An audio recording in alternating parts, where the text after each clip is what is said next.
Bismillahirrahmanirrahim. This is Modul Sabah, solution of triangle question number 41. The diagram shows a baseball diamond playing field in the shape of a square of side 18 meter. So, tapak permainan baseball lah. Square, bentuk square. So, bila kita baca, once we reach here, the keyword here, you have a square. Okay, so if you have a square, means that, okay, this angle, if you have a square, this angle 90 degrees, here 90, 90, here 90. Okay, and then dia punya side dia 18 meter, so here 18 meter, all the same lah, because it is a square. If you draw a line here, the diagonal, of course here will be 45, and here also 45 degrees. Okay, that is the first. Itu yang saya dapat daripada ayat yang pertama. Nampak? Read, understand, okay, and then you write, represent. Okay, next. The pitching rubber, where is pitching rubber? So here. Okay, so if I draw it here, so the point will be here lah. I label PR for pitching rubber is located 13.8 meter from the home plate. Pitching rubber is 13.8 meter from the home plate. Home plate dekat sini. So maknanya length dari sini pergi ke sini, dia dah bagi 13.8 meter. So here to here lah, 13.8 meter. Okay. On a line, joining home plate and second base. So maknanya atas line ni lah. Okay, home plate and second base. Okay, let HP be home plate and let second base SB be the second base. Okay, next. Calculate, soalan tanya, the distance from the pitching rubber PR to the second base. Okay, first question dia tanya distance from the pitching rubber to the second base. Pitching rubber to second base maknanya inilah, nak cari tu. So ingat, bila keluar topik solution of triangle, kamu kena ingat selalu nama topik ni solution of triangle. Kena cari triangle. Okay, so of course SB ni kalau kita tengok, dia sebenarnya adalah berada dalam triangle ni. Okay, cuma dia daripada sini sampai sini saja. So why not you take out this triangle. Okay, dekat sini kita ada third base. So let it be TB, third base, second base, HP home plate. Okay, and then this is pitching rubber. And now the question asks you to find here to here. Okay, and you understand here to here given 13.8 meter. And then here 90 degrees. Okay, because you have a square, and here 45. Why 45? Because this is a square, so here 18 meter, here 18 meter. So isosceles triangle. Okay, now, so we can actually, this length is the hypotenuse. So we can find total length from second base to home plate, and then we minus dengan 13.8.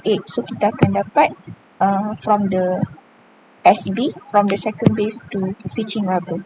Okay, so kita cari dulu distance from second base to home plate. Kita guna theorem Pythagoras saja because this is a right angle triangle. So we just take 18 square plus 18 square. So you press calculator, you akan dapat 648. Or maybe after you simplify, you akan dapat 18. You get, okay, or maybe after you simplify, you will get 18 2. Okay, next. Okay, so kita dah dapat distance SB to HP all together, right? The hypotenuse. So now we want to find here to here. Okay, so we just take so distance SB second base to pitching rubber is given by 18 2 minus dengan 13.8. So you will get 11.66. Okay, second, this is the first one. Okay, the second one, The question asks you to find distance, again distance, from pitching rubber to the third base. Pitching rubber to the third base. Pitching rubber to the third base meaning here to here. So as I said, this is solution of triangle question. Of course, you need to find the triangle where involve pitching rubber and third base. So we use, since we have this length SB to PR, we have this length. Okay, so why not we use this triangle? So if you draw out the triangle, your triangle is like this. Third base, second base, pitching rubber, right here 45, here 18, and then you find already this length. Just now you get 11.66 meter. Okay, meter, right? This one 66 meter. So now you want to find this length, the distance from the pitching rubber to the third base. So this length. So you can see you have husband and two wife. Okay, have two sides and one included angle. So you can use cosine rule. So this one cannot silang, tak boleh silang. Kosong silang. So pakai cosine. So pakai cosine, the square root lah.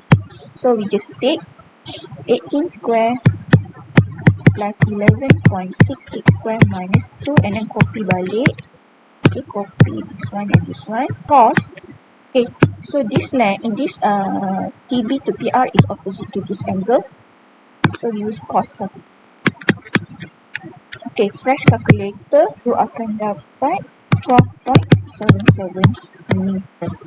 Next, B. In a triangle DEF, DE is 8 meter, DF is 10 meter, and angle DFE is 50 degrees. Sketch the two possible triangles DEF.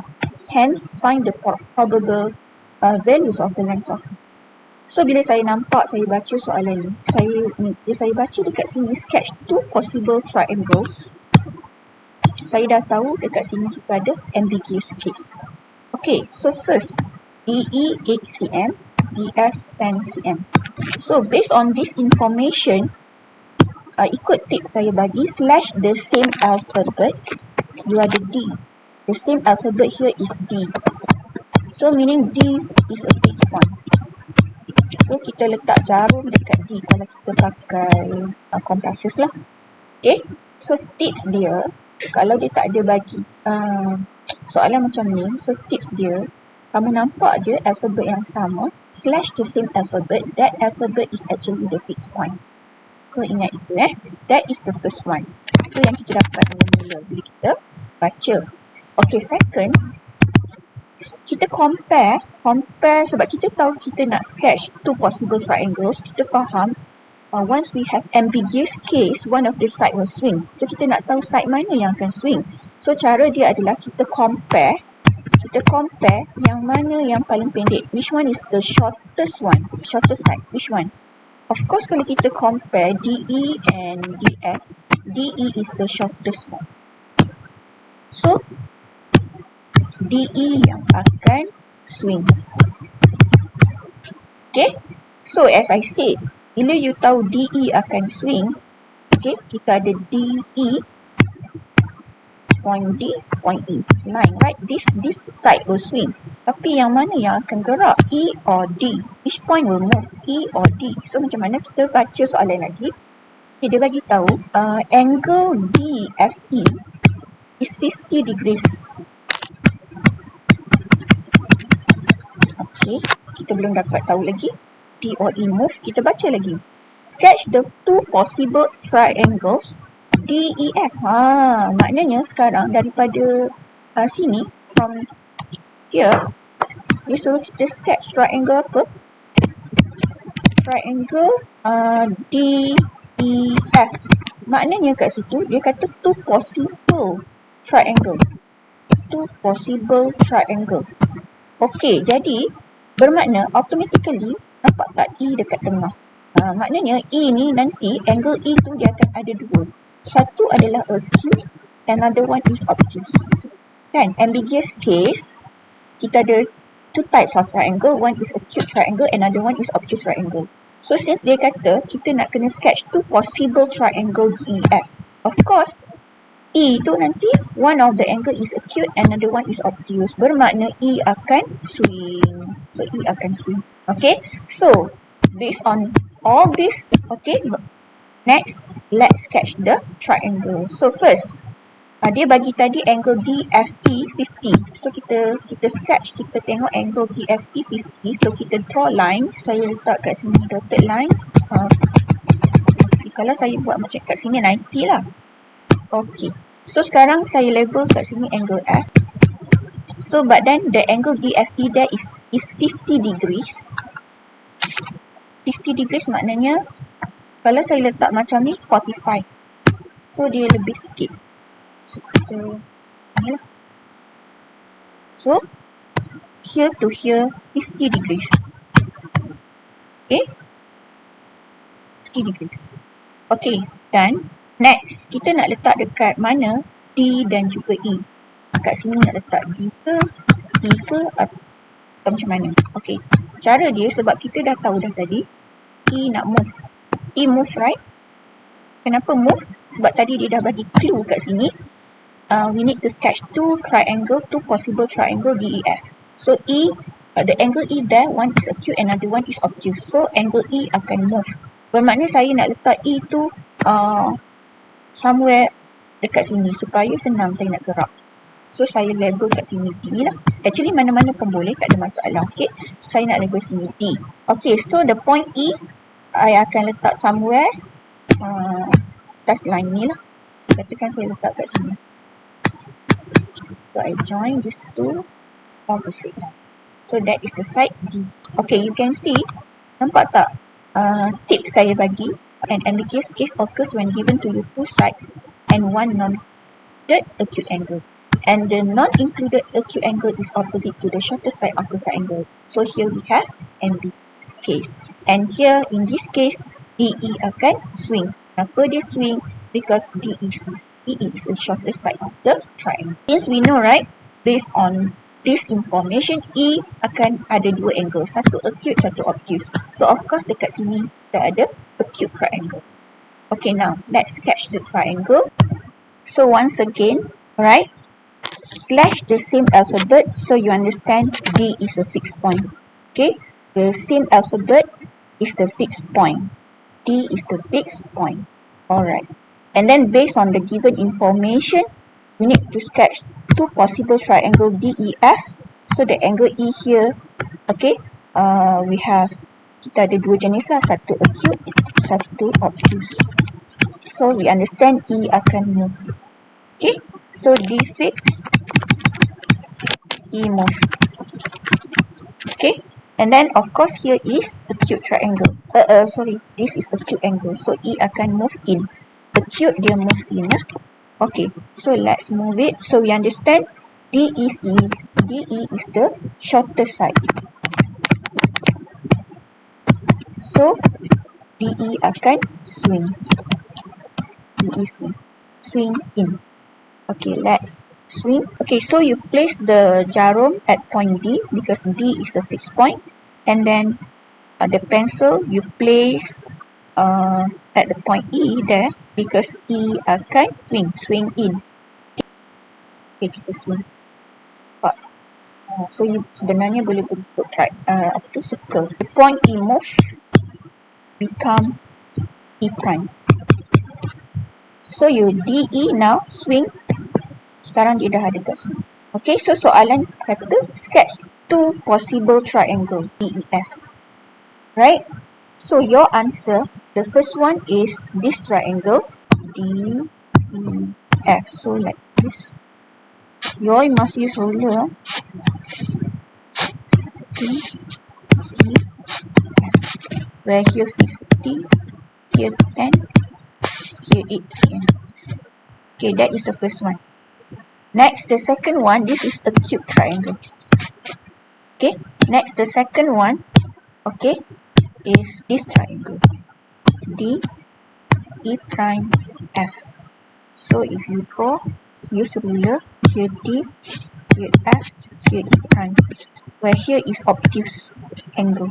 Here 50 degrees, here 8 cm, here 10 cm. Done. Okay, next, hence, find the probable values of the lengths of EF. So, EF tu, dia ada dua ya. Satu adalah here to here. Another one is E prime to F. So, this type. So, ada dua you kena cari. So, this is E prime F. So, satu all together, this one. Another one E prime F. Okay, here, this type. So, if you look at this triangle, the first triangle, right? We sketch two triangles. So, this is the first one, D, E, F. So, we can find this angle using sine rule. So, angle E, using sine rule, sine angle E over 10 sine or equal to sine 50 over 8. Boleh silang, so you akan dapat angle E, you akan dapat 73.25 degrees. Right, once again, want to find angle E, so you have this side, so sine angle E over 10, and then we kita nampak boleh silang kat sini, where we have this side and its opposite angle 50 degrees, sine 50, okay, over the side DE, which is 8 something, okay. Okay, next, always find the third one. The third angle here, you can find, you take 180 minus 50 minus 73.5, you will get 56.75 degrees here. So here kita dah dapat. Okay, so kita boleh cari EF lah. So ini yang pertama, kita dah boleh dapat, kita guna cosine rule. EF square 10 square plus 8 square minus 2, copy balik, cos EF right now is opposite to the angle 56.75 degrees. Okay, so after press calculator, you akan dapat 8.734. Done. So, sekarang you nak cari this one, this part. So, kalau kita nak cari part itu, okay, kita, why not kita take out this triangle. So, you have a triangle like this. This is the second triangle tadi we sketch. Here 8, here 10. Okay, since here is 73.5, so this angle also 73.25. Why? Because we understand this side swing now become DE, swing become DE prime. So equal, you have isosceles triangle here. So if you know this angle, of course you can find the angle here, the obtuse angle here. So you take 180 minus 73.25. So you akan dapat 106.75. Okay, if you know this angle, now you know this angle, right? You want to find this side. Okay, and here is 50. Of course, you can find this angle. This angle is 180 minus 50. Okay, this angle is 180 minus 50 minus 106.75. So you'll get that 23.25. So now we can use sine rule to find the length of EF. So E prime F over sine, this side is opposite to this angle. So sine angle D, sine 23.25 equal the other 8 cm opposite to the angle 50 degrees. So 8 over sine 50. So E prime F you akan dapat 4.122. Okay, done.